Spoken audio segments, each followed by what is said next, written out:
धन्यवाद सुप्रिया जी हमसे बात करने के लिए। और आपको सबसे पहले तो बधाई भारत जोड़ो यात्रा के 100 दिन पूरे होने पे। लेकिन मैं बाकी बात करूं भारत जोड़ो यात्रा की, उससे पहले सबसे जरूरी सवाल कि कल राहुल जी ने एक प्रेस कॉन्फ्रेंस की जयपुर में, और उसमें चीन के बारे में कुछ बातें कही, जिसके बारे में आज बीजेपी के लोग लेकर के उतर गए मैदान में राहुल गांधी से लड़ाई करने के लिए। मेरा सवाल दूसरा है, सूचनाएं हमारे पास बहुत लिमिटेड हैं, ना के बराबर है। सच्ची सूचना कहीं से कोई बता नहीं रहा। हम लोगों ने बहुत सारे आर्मी वाले लोगों से भी बात की, लेकिन कुछ साफ पिक्चर वहां की आ नहीं रही तवांग में हो क्या रहा है एक्चुअली। सरकार तो बताएगी नहीं, मीडिया भी लेकर के वही बातें कि हमारी सेना पे तो किसी को शक नहीं है, सेना की शौर्य पे तो हम सब लोगों को भरोसा है। बात सरकार की, सरकार हमें क्या नहीं बता रही है, और आपके पास क्या ऐसी कोई सूचना है जिससे हम ये समझ पाए कि एक्चुअल स्थिति वहां क्या हो, जिसके दम पे राहुल गांधी जी कहना है कि चीन वॉर की तैयारी कर रहा है। देखिए, दो तीन चीजें बड़ी साफ है कि चीन जिस तरह के उपकरणों का उपयोग कर रहा है, जिस तरह की फोर्टिफिकेशंस बना रहा है, जिस तरह की फॉर्मेशंस बना रहा है, जिस तरह के हथियारों की सोर्सिंग कर रहा है, वो एक बड़ी गंभीर तरफ इशारा करते हैं। अब मोदी सरकार की दिक्कत क्या है कि या तो फॉरेन पॉलिसी हो या बॉर्डर की सुरक्षा हो, वो डोमेस्टिक ऑडियंस, डोमेस्टिक पीठ थपथपाने को देखकर रखती है। भक्तगण खुश रहे, बस उसी में मोदी जी की सहूलियत है। लेकिन दिक्कत की बात यह कि जब आप चाइना जैसे एक प्लेयर के साथ एंगेज करते हैं तो चाइना भी आपकी कमजोरी समझ गया है, और चाइना यह समझ गया है कि देश के सामने सुर्खियां बटोरने के लिए हिंदुस्तान का प्रधानमंत्री पूरे देश से, पूरे विपक्ष से पलक बिना झपकाए झूठ बोलकर यह कह सकता है कि कोई घुसा हुआ नहीं है। जहां हमारे 20 जाबाजों की शहादत हुई लद्दाख में, मैं भी तवांग की बात करूंगी, लद्दाख में, वहां पर हम गश्त नहीं कर सकते। पेट्रोलिंग पॉइंट 10, 11, 12, 13, 14, हमने अपने पेट्रोलिंग पॉइंट में गश्त जहां तक करते थे वहां पर बफर जोन्स बना लिए। ऐसा क्यों किया गया है? इतनी सारी खबरें आ रही हैं शेल्टर फॉर्मेशन की उस एरिया में जहां से हमारी सप्लाई सियाचिन को होती है, जहां से डीबीओ की एयर स्ट्रिप है, जहां पर जो वाई जंक्शन है, उसके बारे में क्या बोलेगा भारत सरकार? और सबसे बड़ी बात यह है कि लद्दाख के मुद्दे पर कोई भी रक्षा विशेषज्ञ जो इस सरकार का चरण वंदन नहीं करना चाहता या इससे कुछ पाने की इच्छा नहीं रखता है, वो एक ही सवाल पूछता है कि अप्रैल 2020 की यथावत स्थिति बनाने के लिए सरकार क्या कर रही है। सेना के शौर्य और पराक्रम पर तो हर किसी को भरोसा है, और इतना भरोसा है कि हम जानते हैं कि तवांग में जो झड़प हुई उसमें हमारी ओर से क्षति ज्यादा पहुंचाई होगी हमने अपनी चीनियों को। लेकिन सरकार मुगालते में क्यों है? सरकार डिनायल में क्यों है? खबरों के अनुसार तो वहां से सैनिकों को गुवाहाटी शिफ्ट किया गया, वो घायल थे। सरकार सदन में भी झूठ बोलती है। आप किसी की बात सुनिए, तापीर गांव तो आपके सांसद हैं, वो तो लगातार कह रहे हैं कि अरुणाचल में चीन धृष्टता कर रहा है। तो जो आपके टिकट पर आपके नाम पर वोट से चुनकर आया उसकी बात तो सुनिए। सरकार बजाय बात सुनने के, राहुल गांधी जी ने कल इस देश के सामने एक ऐसा सच रखा है जिसके ऊपर हर तरह से लीपापोती करने की, हर तरह से पर्दा डालने की कोशिश करी जा रही थी। और वस्तुतः स्थिति यह है कि उसी से यह सरकार दिक्कत में आ गई है, और इसीलिए तमाम चरण चुंबक और तमाम सरकार के गुर्गे लग गए राहुल जी पर अटैक करने के लिए। आप राहुल जी पर कितना भी अटैक कीजिए, हमें उससे कोई आपत्ति नहीं। आप अभी तक करते आए, अब आप वो काम क्यों बंद करिएगा? आपकी रोजी रोटी उसी से चलती है। लेकिन आप देश की सुरक्षा को लेकर जो खिलवाड़ कर रहे हैं वो बिल्कुल गलत है। देश का कानून मंत्री 3 साल पुरानी पिक्चर को, दीपावली 2019 की अपनी पिक्चर को तवांग बॉर्डर पर ट्वीट करके कहता है सब कुछ ठीक है। 3 साल पुरानी पिक्चर को, ये खिलवाड़ हो रहा है देश के साथ, ये देश की जनता में धूल झोंकने का काम हो रहा है। और अगर आप मुझे 1 मिनट बोलने की और इजाजत दीजिए तो मैं ये जरूर बोलना चाहूंगी। मैं सिर्फ इतना कहना चाहती हूं, चीन को सबक सिखाना था। चीन को तो आप लाल आंख दिखाने की बात करते थे, लाल शर्ट पहन के गले मिलने के लिए खड़े हो गए थे अभी 1 महीने पहले बाली में। लेकिन 2020 में गलवान की शहादत के बाद चीन के साथ हमारे व्यापार में सबसे ज्यादा वृद्धि हुई है। 115 बिलियन डॉलर का व्यापार हमारा और चीन का हुआ है, जो आज तक सबसे ज्यादा है। हमारा ट्रेड डेफिसिट चीन से 73 बिलियन डॉलर पर है। 2014 में इस सरकार को ट्रेड डेफिसिट चीन के साथ $36 बिलियन पे मिला था, आज वो $73 बिलियन पे। इसके बारे में ये क्या कहेंगे? इसके बारे में कोई जवाब नहीं है। ये तो ऐप बैन करके वाहवाही लूटते हैं, और उन्हीं बैन ऐप से, चाहे वो टिकटॉक हो, चाहे वो शाओमी जैसी कंपनीज हो, लंबी रकम ऐंठते हैं पीएम केयर्स फंड में, जिसका सत्य किसी को पता ही नहीं है। तो बहुत सारे सवाल हैं, और उन सवालों में सबसे बड़ा सवाल यह है कि पीएम मोदी चीन पर चुप क्यों है। उनका यह सुई पटक सन्नाटा अपने आप में निंदनीय है, अपने आप में चिंताजनक है। आपने पीएम केयर्स फंड की बात की कि चीन की कंपनियों से उसमें उन्होंने चंदा लिया है। वो बार बार आरोप लगाते हैं कि राजीव गांधी फाउंडेशन में 2005 से 2007 के बीच में 1,35,00,000 रुपए लिए गए थे। इसका क्या सच है और क्यों लिए गए थे ये पैसे?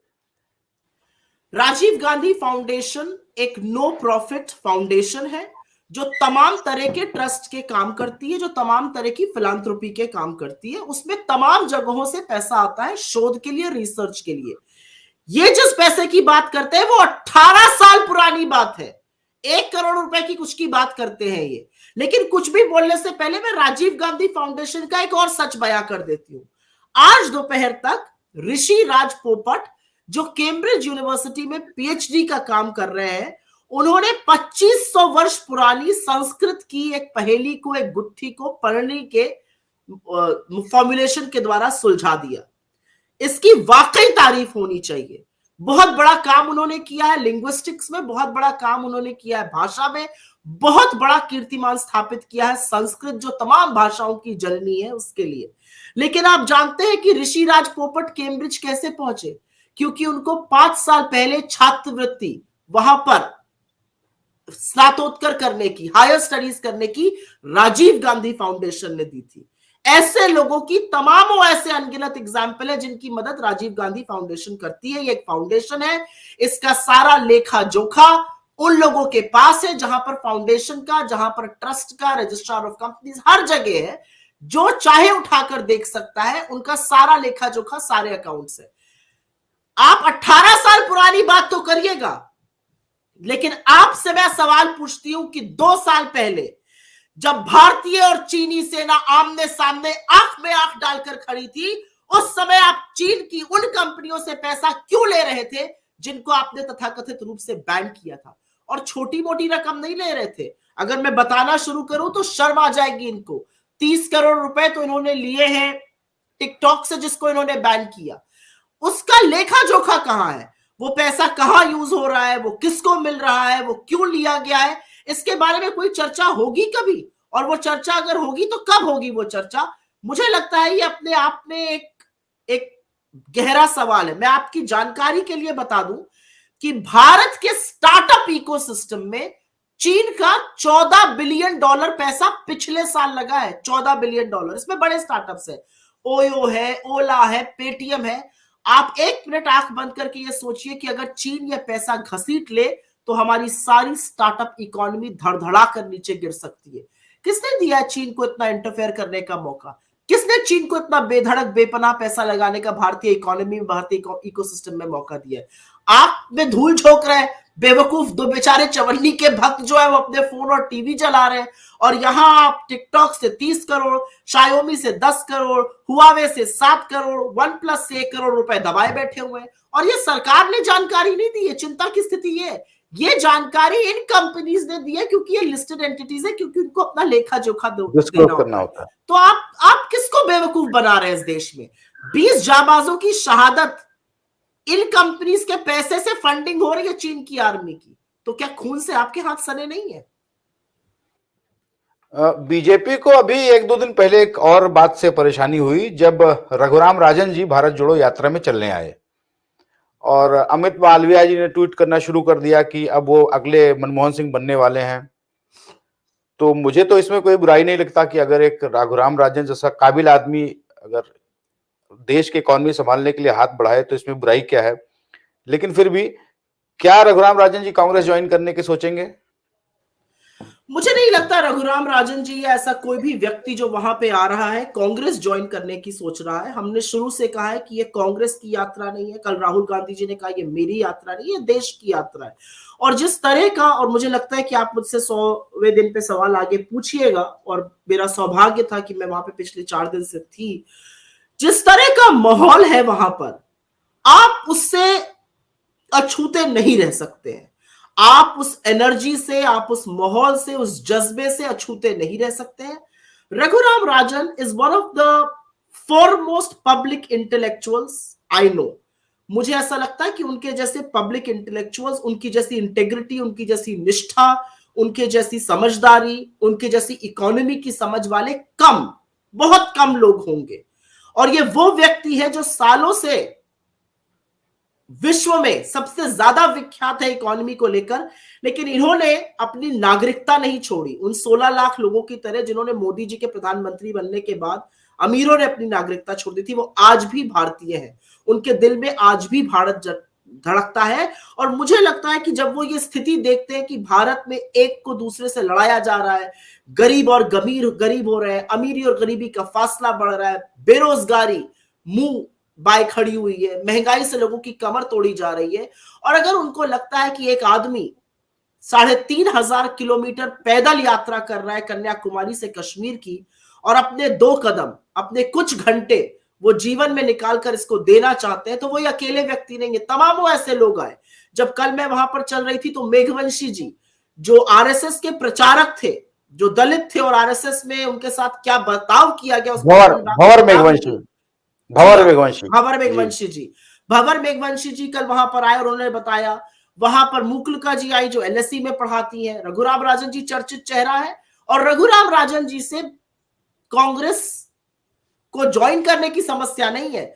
रघुराम राजन जी से भारतीय जनता पार्टी को यह समस्या है कि वो ऐसे निर्भीक आरबीआई गवर्नर थे जिन्होंने जंग छेड़ दी थी उन क्रोनिक कैपिटलिस्ट के खिलाफ, उस एनपीए के खिलाफ, जिसको बचाने का काम मोदी जी कर रहे हैं। जो 12 लाख करोड़ मोदी जी ने माफ किया, वो रघुराम राजन जी के चलते हुए नहीं हो सकते थे।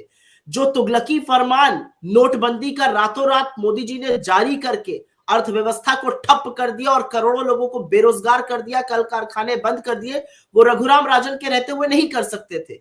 रघुराम राजन जी उन लोगों में से जो चरण वंदन करने के बजाय ये कहने की हिमाकत करते थे, ये कहने की हिम्मत और हौसला रखते थे कि बहुत ज्यादा पीठ मत थपथपाइए, हम अंधेरी नगरी में काने राजा बनकर खुश नहीं रह सकते। तो ऑब्वियसली बीजेपी को चरण वंदन वाले लोग चाहिए। उनको कैसे अच्छा लगेगा एक आदमी जिसने 2008 का ग्लोबल रिसेशन प्रिडिक्ट किया, जिसने ये प्रिडिक्ट किया कि भारतीय इकोनॉमी में क्या क्या होने वाला है, जो आज चिंता जाहिर कर रहा है गरीबी और अमीरी के बढ़ते फासले पर, जो कह रहा है कि अगले साल की ग्रोथ रेट 5% से ज्यादा नहीं होगी।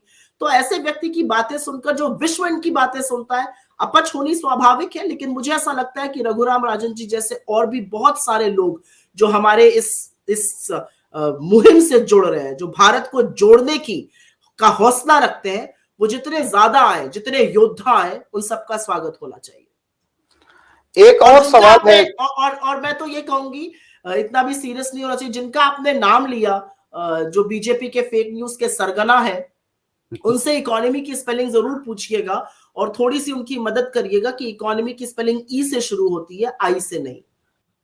जी नहीं, एक जो सवाल गंभीर है, बहुत से लोग जो पढ़े लिखे हैं, इस पॉलिटिक्स को समझते हैं, सेफोलॉजिस्ट हैं, वो लोगों को समझ में नहीं आ रहा है कि राहुल गांधी जी ने 100 दिन में एक बस तो क्रिएट किया है, लेकिन अल्टीमेटली इसका फायदा क्या होने जा रहा है। जैसे तवलीन सिंह ने लास्ट संडे के इंडियन एक्सप्रेस में लिखा कि राहुल गांधी जी कुछ एक वॉन्डरिंग प्रॉफिट टाइप बिहेव कर रहे हैं, दाढ़ी भी बढ़ गई है, लेकिन इसका क्या नैरेटिव है, नरेंद्र मोदी को काउंटर करने के लिए उनके पास क्या प्लान्स है, ये अभी भी किसी को समझ में नहीं आ रहा है। आज हमारे ये कार्यक्रम में अभय दुबे जी ने, प्रोफेसर अभय दुबे जो सीएसडीएस के हैं, उन्होंने कहा कि अगर एक पॉलिटिकल पार्टी ऐसा कुछ कर रही है और उसको अपने वोट्स में नहीं कन्वर्ट कर रही है, चुनाव नहीं जीत रही है, तो उसका क्या फायदा है करने का। उन्होंने कहा कि अगर आप गुजरात का चुनाव इस भारत जोड़ो यात्रा पे कुर्बान कर देते हैं और वहां बुरी तरीके से हार जाते हैं, तो ये सब करने का फायदा क्या है। हो सकता है कि राहुल गांधी की व्यक्तिगत छवि को बहुत फायदा पहुंचे, लेकिन पार्टी को इससे क्या फायदा है, और नरेंद्र मोदी को काउंटर करने के लिए आपका क्या नैरेटिव दे रहे हैं आप। मैं रोज सवेरे जब सोकर उठती हूं और थोड़ा देर से सोती हूँ आजकल, क्योंकि थोड़ा कंटेंट देखती हूँ, क्या क्या गया दिन भर, क्या चला, कैसे चला। तो जब मैं सुबह उठ के बीजेपी का हैंडल देखती हूँ तो रोज उस पर एक पोस्ट होता है भारत जोड़ो के स्थान पर भारत तोड़ो को लेकर। रोज बीजेपी का कोई ना कोई प्रवक्ता, बददिमाग प्रवक्ता, कोई ना कोई मंत्री, प्रधानमंत्री अपनी रैलीज में, गृह मंत्री ने तो भारत जोड़ो का क्रेडिट ही मोदी जी को दे दिया। जब इतना ऑब्सेशन आपको रूलिंग पार्टी के अंदर दिखता है तो मुझे लगता है ये बेमानी है कहना कि इसका पॉलिटिकल रेपरकशन नहीं है। अगर पॉलिटिकल रेपरकशन इसका नहीं होता तो ये लोग इसकी बात नहीं करते। जिस कारण से इसकी, पहले तो ये बेचारे इसी में लगे रहे, क्या खा रहे हैं, कहां सो रहे हैं, क्या पहन रहे हैं, कैसे चल रहे हैं, चल भी रहे हैं, नहीं चल रहे, कौन सा जूता, कौन सा चप्पल, कौन सा टी शर्ट, पहले यही सब चलता रहा। फिर लोगों को समझ में आ गया कि ये सब बेवकूफी की बात है। फिर इन्होंने कुछ हिंदू मुसलमान करने की कोशिश करी, वो पैतरा भी नहीं चल पाया। फिर इन्होंने, जैसी कि इनकी कार्यशैली है, इन्होंने महिलाओं को बदनाम करने की कोशिश करी, वो भी नहीं चल पाया, क्योंकि मुझे लगता है वो बहुत बड़ा सशक्तिकरण का प्रमाण है वहां पर। तो इन बेचारों को समझ में नहीं आ रहा है कि कौन सा ऐसा तीर है जो चलाया जाए जिससे कि ये यात्रा बदनाम हो जाए। लेकिन ये यात्रा बदनाम होने का नाम ही नहीं ले रही है। 100 दिन हो गए, इन्होंने क्या कहा था, केरला के बाहर कुछ होगा नहीं। केरला के बाहर तमिलनाडु में बहुत कुछ हो गया, फिर कर्नाटक में हो गया, फिर आंध्र प्रदेश में हो गया, फिर तेलंगाना में हो गया, फिर महाराष्ट्र में तो हो गया। अब इन्होंने कहा नहीं जी हिंदी हार्टलैंड में तो हो ही नहीं सकता। अब मध्य प्रदेश में मामा जी और यहां से मौसा जी सब लग लिए, फिर भी चलती जा रही है यात्रा। राजस्थान में चलिए, हमारी सरकार है, इन्होंने अपनी पैरेलल एक यात्रा चलाई हुई है, बहुत लोग इसके बारे में नहीं जानते। एक पैरेलल यात्रा राजस्थान में चल रही है, जो राजस्थान के इनके प्रदेश अध्यक्ष है वो चला रहे। अब इन बेचारों को समझ में नहीं आ रहा है कि क्या किया जाए। तवलीन सिंह जी जैसे जो लोग हैं, मैं उनका सम्मान करती हूँ। मुझे लगता है कि हर मत का और हर आइडिया का और हर व्यू का सम्मान होना चाहिए। लेकिन मुझे लगता है ये जो आर्म चेयर कमेंट्री है ना, ये बंद कर देनी चाहिए। ये जो मोदी से कहीं पर दबा छुपा प्रेम लोगों का बार बार उभर के आ जाता है, ये बंद हो जाना चाहिए। मोदी जी अगर परेशान ना होते तो पिछले 2 महीने सिर्फ गुजरात और हिमाचल में ना बिताते। आपने गुजरात का क्योंकि जिक्र किया, तो मैं उसी एवज में ये भी बोल सकती हूँ हम हिमाचल जीते हैं, तो हिमाचल को कम आंकना और गुजरात को ज्यादा आंकना बिल्कुल गलत होगा। आपने क्योंकि गुजरात का जिक्र किया, मैं ये जरूर बोलना चाहती हूँ कि हाँ, गुजरात की जो हार थी उससे हमें बहुत सबक मिला। और मुझे लगता है कि गुजरात की हार ने हमें एक नया परिकल्पना, एक नई सोच और एक नई अप्रोच गुजरात में सोचने के लिए जरूर मजबूत किया है। लेकिन देश के सामने भी आम आदमी पार्टी का चेहरा बेनकाब कर दिया है। बड़ी मुश्किल से वो 5 विधायक रुक पा रहे हैं, नहीं तो 5 के 5 चुने विधायक तो भाजपा जा रहे थे। तो जो बी टीम का काम किया, जो डिवाइड करने का वोट काम किया, जो फेंस सिटर्स को बीजेपी की ओर मोड़ा, वो सब भारतीय जनता पार्टी ने ही कराया उनसे। और मुझे लगता है कि वो चेहरा बेनकाब हुआ है। मुझे ऐसा लगता है कि इसका राहुल जी भले राजनीतिक फायदा सोचकर ये यात्रा ना कर रहे हो, लेकिन हम एक पॉलिटिकल पार्टी है, एनजीओ तो है नहीं, और मुझे लगता है इसका राजनीतिक फायदा बहुत होगा। लोग ये चर्चा करने पर मजबूर है आज कि आदमी चल क्यों रहा है, इसको मिल क्या रहा है इससे, और लोग समझ नहीं सकते कि कितना मुश्किल है। पहले गर्मी था, फिर बरसात थी, फिर उसके बाद अब ठंड है, और एक आदमी सुबह 6 बजे सूरज भी नहीं उगता चलना शुरू कर देता, उसके साथ तमाम लोग चल रहे हैं। मैं राजस्थान में 3 दिन थी, मतलब पौ फटी नहीं है, अभी सूरज उगा नहीं है, और लोगों की क्या भीड़ है। और आपको दिखता है कि ये लोग सिर्फ और सिर्फ अपने दम पर आए हुए लोग हैं। ये भीड़ इकट्ठा करने वाली भीड़ नहीं है, भाजपा की तरह बसों में बिठाकर पैसा देकर लाई हुई भीड़। तो मुझे लगता है कि इसका फायदा पॉलिटिकली भी होगा। ये देश आज चर्चा कर रहा है और आज सोचने को मजबूर है कि ऐसा क्यों है। आज राहुल गांधी जी के चीन के वक्तव्य के बाद जिस तरह से भाजपा वालों को के पैरों के तले जमीन खिसक गई है, उनका सच जो है वो उजागर हो गया है, और जिस तरह से कोऑर्डिनेटेड अटैक नड्डा जी से शुरू होकर और रिजिजू जी को झूठ बोलना पड़ रहा है, वो इसका नतीजा है कि लोग सुन रहे हैं और लोग समझ रहे हैं कि सरकार क्या कर रही है। तो मैं with all due respect I disagree with both your experts. जी, एक सवाल और है। आपने कहा कि पहले गर्मी में शुरू हुई, फिर बारिश आई, अब सर्दियां हो गई हैं। ये राहुल जी टी शर्ट के अलावा कुछ पहन ही नहीं रहे हैं, क्या सर्दी नहीं लगती उनको?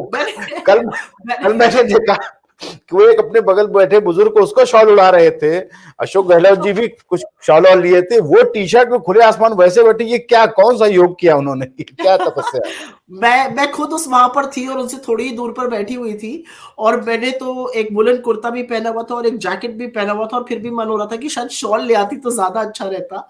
तो मुझे ऐसा लगता है कि राहुल जी ने ठंड पर भी विजय पा ली है। इनफैक्ट हम लोग चल रहे थे तो मैंने उनसे बोला भी, पर एक बात सच है कि जब आप चलते हैं तो गर्मी बहुत ज्यादा लगती है, और एकदम से फिर लगता है कि अरे इतना क्यों पहन लिया, आप उस भीड़ में किसको आप कपड़े दीजिएगा, क्या करिएगा। तो आई थिंक उनको अंदाजा है कि कितनी ठंड वो झेल सकते हैं, लेकिन ये सच है, मुझे ऐसा लगता है कि उन्होंने ठंड पे विजय पा ली है। और मुझे ये भी लगता है शायद यात्रा जब आगे बढ़ेगी पंजाब और कश्मीर की ओर जाएंगे तो शायद जैकेट पहने, लेकिन सुबह जब हम सब लोग 7 डिग्री था, एक दिन 8 डिग्री था, एक दिन 7 डिग्री था, और एक दिन और 7 डिग्री था। और जब सवेरे हम सब लोग कोई इनर पहने हुए हैं, फिर कुर्ता है, फिर जैकेट है, फिर ढूंढते हैं कि भैया कोई मिल जाए अपने पास रख लो जैकेट, जब गर्मी लगने लगती है। वो सुबह 6 बजे आते हैं और चलना शुरू कर देते हैं, पर थोड़ी देर बाद सबको गर्मी लगती है, तो मुझे लगता है वो एक्सरसाइज वगैरह ज्यादा करते तो उनको ज्यादा लगती होगी। लेकिन मुझे ऐसा लगता है, मतलब मजाक के अलावा मुझे ऐसा लगता है कि एक आत्मशक्ति नाम की चीज होती है, और एक संकल्प होता है। और मुझे नहीं लगता कि ये किसी को दिखावे के लिए कर रहे हैं, मुझे लगता है कि उनकी जो सहूलियत है, वो चलते जैसे जिस तरह का उन्होंने वो पैंट्स पहनते हैं, वो कार्गोज या टी शर्ट पहनते हैं, उसमें चलने में सहूलियत रहती है। जैसा कि उन्होंने कल बताया कि 3 पैर जूते के अभी तक खत्म हो चुके हैं, और लगातार चल रहे हैं। इजी नहीं है चलना, कल 23 किलोमीटर की वॉक थी, एक बार में करनी थी, तो उनको देखकर हिम्मत भी आ जाती है। मुझे तो कभी नहीं लगता था कि मैं 23 किलोमीटर एक साथ चल लूंगी, लेकिन वो जो माहौल था, मैं आपको सच बताऊं ज्ञानेश जी, जब हम लोग दौसा में घुसे, ऐसा कोई खिड़की नहीं थी, ऐसी कोई छत नहीं थी, ऐसी कोई सड़क नहीं थी, ऐसा कोई मोड़ नहीं था, ऐसी कोई जगह नहीं थी जहां देखो वहां लोग थे। मतलब अपनी उम्र के इस पड़ाव पर मैंने ऐसा अद्भुत, मतलब वाकई में अकल्पनीय दृश्य था। और जब हम लोग वहां से निकलने लगे तो हमने उनको बोला हम जा रहे हैं और हम कल वापस आएंगे दिल्ली। तो उन्होंने कहा भी कि क्यों जा रहे हो, तुम लोग को चलना चाहिए, और साहसी उतना चल लिए। तो हम लोग जब थोड़ा सा हंसी मजाक कर रहे थे तो मैंने उनको बोला भी, मैंने कहा कि सबसे बड़ा मेरे लिए ये रहा कि 100वां दिन था, लेकिन ये अकल्पनीय था, और इसको दिखाने के लिए या इस दिन को अभिभूत कराने के लिए आपका शुक्रिया। बिकॉज जब इतने सारे लोगों की एक एनर्जी होती है, एक वाइब होती है, तो कहीं पर आपको मतलब मुझे शायद पता नहीं कहना चाहिए कि नहीं कहना चाहिए, पर एक तरफ तो मेरी हंसी नहीं रुक रही थी, और एक तरफ बार बार मेरा गला रूंध रहा था कि ये देश है, ये हिंदुस्तान है। और मेरे साथ मेरी दोस्त है प्रणति शिंदे जी, 3 बार की एमएलए है महाराष्ट्र की, वो थी। और जब हम लोग निकले वहां से तो उन्होंने भी वही सेम बात कही, तो हम दोनों को लगा कि अरे मतलब इसका मतलब वहां पे काफी लोगों को ये फील हो रहा था, बहुत ओवरवेलमिंग था। और एक लड़का है दिनेश, आप लोगों ने शायद उसको कभी कभी वीडियो पे देखा होगा, वो तिरंगा लहराता है और नंगे पैर हाँ चलता है। हाँ हाँ। वो उससे मेरी दोस्ती है थोड़ी, तो वो मेरे साथ था, कहना दीदी ये तो अद्भुत है। तो मैंने कहा कि ये हिंदुस्तान है, तो वो भी हंस के कह रहा था। बहुत ही मतलब हर, आई थिंक वहां पे हर व्यक्ति को एक सिरन सी होती है जो फील हो रही थी, तो बहुत अद्भुत था कल। सॉरी शायद मैं कैरिड अवे हो गई। जी नहीं नहीं, ये कैंडिड कॉन्वर्सेशन नहीं। नहीं, मैं एक चलता है। एक और मेरे मन में सवाल है कि ये ठीक है, भाजपा तो मान लिया आपकी पॉलिटिकल ओपोनेंट है, तो वो ऐसे सवाल पूछेगी, अटैक करेगी। मीडिया जो हमारा है, और इवन जो उस मीडिया को चाहने वाले, वो भी अभी मानते हैं कि नहीं ये तो जरा ठीक नहीं कर रहा है, ये तो बिल्कुल ही उसमें लग गए, चरण वंदन में लग गए हैं। इनका क्या इलाज है, कुछ प्लान है आपके पास, इनको कैसे आप कंट्रोल करेंगे? क्योंकि देखिए चाहे वो प्रेस काउंसिल हो, चाहे वो ब्रॉडकास्ट एसोसिएशन हो, ये सब लोग कभी पेनल्टी लगा देते हैं, कभी उनका आलोचना कर देते हैं, लेकिन ये तो नहीं सुधरने वाले हैं। जितना अटैक एक बीजेपी नहीं कर रही, उससे ज्यादा ये लोग झूठ फैला रहे हैं। इसका क्या इलाज है? देखिए ऐसा है, मीडिया का कोई इलाज नहीं है, और ना हम करना चाहते हैं। अब हमारे लोग अगर चाहे तो जाके एक एफआईआर राजस्थान में कर दे, छत्तीसगढ़ में, पर वो हमारी संस्कृति नहीं है, और मुझे लगता नहीं है कि वो राहुल जी को भी पसंद आएगा। मुझे लगता है मीडिया का इलाज ये देश ही करेगा। अगर आप और मैं यूट्यूब पर बात कर रहे हैं, वो इसलिए कर रहे हैं क्योंकि इस तरह के संवाद की आज मेन स्ट्रीम मीडिया में जगह ही नहीं है। आज राहुल जी जब कहते हैं कि हम लोगों के बीच में इसलिए जा रहे हैं क्योंकि मीडिया हमारी आवाज को ही लोगों तक नहीं पहुंचा रहा है, हमारी बात को ही लोगों तक नहीं पहुंचा रहा है, तो लोग समझते हैं। आज किसान आंदोलन में जब देश के बड़े बड़े चैनल जाते हैं और हुटिंग होती है, या कोई बिहार जाके हुट हो जाता है, या कोई किसी और आंदोलन में जाकर हुट हो जाता है, जो जनता की अविश्वसनीयता है इन लोगों के बीच में, कोई क्रेडिबिलिटी नहीं है। आप बने रहिए स्टार एंकर, उससे क्या फर्क पड़ता है? आप जनता के बीच में जाते हैं, लोग थू थू करते हैं आप पर। भक्त भी जानते हैं कि आप सिर्फ एक ही साइड स्टोरी का दिखा रहे हैं। मुझे लगता है दो चीजें हो रही हैं। मीडिया का जिस तरह से कॉर्पोरेट कंट्रोल हो रहा है, आज एक बड़ा मीडिया जो है वो अंबानी जी का है, उससे भी बड़ा मीडिया जो एक है वो अडानी जी का है। हर जगह जो कॉर्पोरेट कंट्रोल है मीडिया का, वो हानिकारक है। क्योंकि देखिए, इन सब लोगों के लिए मीडिया चिल्लर है। इनका जो मीडिया आर्म है वो एक कॉस्ट सेंटर ही है, प्रॉफिट सेंटर नहीं है। इनके बड़े जो प्रॉफिट्स होते हैं वो सरकारी कॉन्ट्रैक्ट्स पे चलते हैं, वो मोनोपोलीज पे चलते हैं, वो सरकार के रहमो करम पे चलते हैं। और इसीलिए ये कभी भी ऐसा काम नहीं करेंगे, ये सच नहीं दिखाएंगे जहां पर सरकार से असहज इनके संबंध हो जाए। तो इसीलिए इन सबका मीडिया जो ज्यादातर है वो चरण वंदन में ही लगा रहेगा। उनसे कुछ आशा करना भी बेमानी है। मुझे लगता है जो पैरेलल मीडिया एक खड़ा हो रहा है, चाहे वो डिजिटल हो और अदरवाइज, वो इसका प्रमाण है कि विश्वसनीयता की कमी है। और अगर रवीश जी जैसे लोग मेन स्ट्रीम मीडिया छोड़ रहे हैं क्योंकि ओनरशिप चेंज हो रहा है और अडानी जी कह रहे हैं कि गवर्नमेंट बहुत अच्छा काम कर रही है और वो दिखाना पड़ेगा, तो कहीं पर वो अपने पत्रकारों को कह रहे हैं कि चरणवंदन करने के लिए तैयार हो जाओ। तो मुझे नहीं लगता मीडिया का कोई इलाज है। मुझे लगता है मीडिया खुद ही अपना इलाज कर रही है, और वो है अविश्वसनीयता।